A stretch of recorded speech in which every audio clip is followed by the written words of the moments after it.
সবাইকে নিয়ে যে প্ল্যান করেছেন সবাই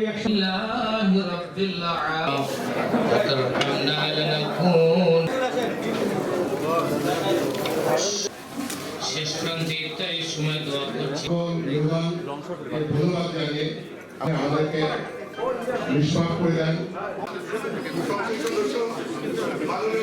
আজকের এই ইফতার মাহফিলে উপস্থিত হয়েছি।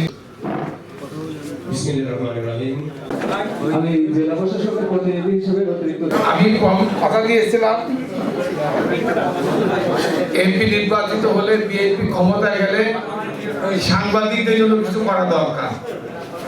এই সাংবাদিকরা যুগ যুগ ধরে নির্যাতিত হয়েছে, যুগ যুগ ধরে অবহেলিত হয়েছে। সাংবাদিকরা এই যে রুহুল কুদ্দুস তালুকদার দুলুর আজকের এই পরিচিতি, আজকে সারা পৃথিবী বাংলাদেশের মানুষ পরিচিত করেছে আমার সাংবাদিক ভাই। এই সাংবাদিক ভাইরা তাদের ত্যাগ পরিশ্রমের মাধ্যমে একটা দেশকে এগিয়ে নিয়ে যায়। তাদের লিখনির মাধ্যমে তাদের উন্নয়ন, তাদের সঠিক তথ্য প্রচারণার মাধ্যমে একটা রাষ্ট্র ব্যবস্থাকে পৃথিবীর মানচিত্রে এগিয়ে নিয়ে যাওয়ার জন্য সবচেয়ে বেশি ভূমিকা পালন করে থাকে আমাদের সাংবাদিক।